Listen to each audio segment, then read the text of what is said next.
a deadly conspiracy against the Osage Nation and the agents who searched for answers. In the late 1800s, oil was discovered on the Osage Indian Reservation in present-day Osage County, Oklahoma. The members of the Osage Nation earned royalties from oil sales through their federally mandated head rights, and, as the oil market expanded, they became incredibly wealthy. As word spread, opportunists flocked to Osage lands, seeking to separate the Osage from their wealth by any means necessary, even murder. It was May 1921 when the decomposed body of Anna Brown, an Osage Native American, was found in a remote ravine in northern Oklahoma. The undertaker later discovered a bullet hole in the back of her head. Anna had no known enemies, and the case went unsolved.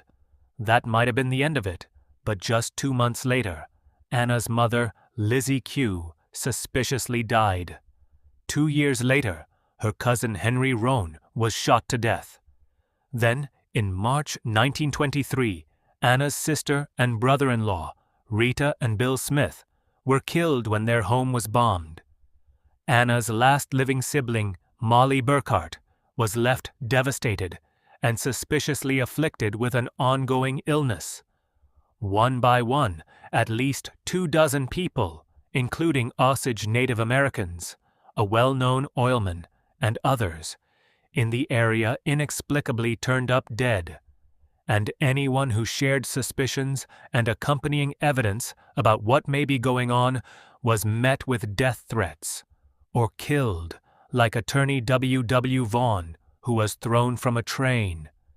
Newspapers described the murders and fear during this time as the reign of terror. Who was behind all the murders?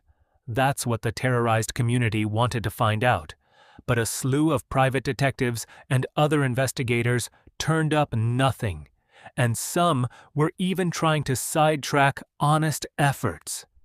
The Osage Tribal Council asked the federal government to send detectives to investigate. After receiving the petition in April 1923, the newly created Bureau of Investigation, the agency that would become the FBI, assigned agents to the case.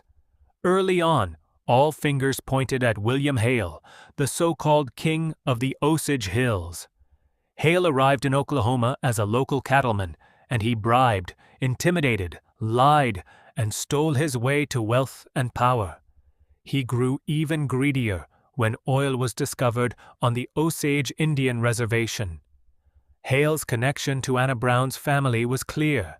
His nephew, Ernest Burkhart, was married to Anna's sister Molly, and if Anna, her mother, and 2 sisters died, in that order, all head rights would pass to Ernest, and Hale could take control.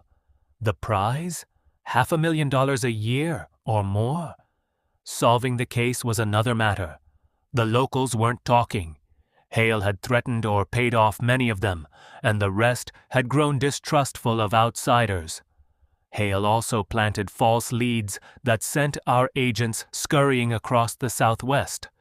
Tom White led a team of 4 agents who went undercover as an insurance salesman, cattle buyer, oil prospector, and herbal doctor to turn up evidence. Over time, they gained the trust of the Osage as they built the case. Finally, Hale's nephew talked, then others confessed. Agents proved that Hale ordered the murders of Anna and her family to inherit their oil rights, cousin Henry for the insurance, and others who had threatened to expose him. It's alleged they attempted to kill Molly by poisoning her, but their attempts were unsuccessful. In January 1929, Hale was convicted and sent to prison. His henchmen, including a hired killer and crooked lawyer, also got time.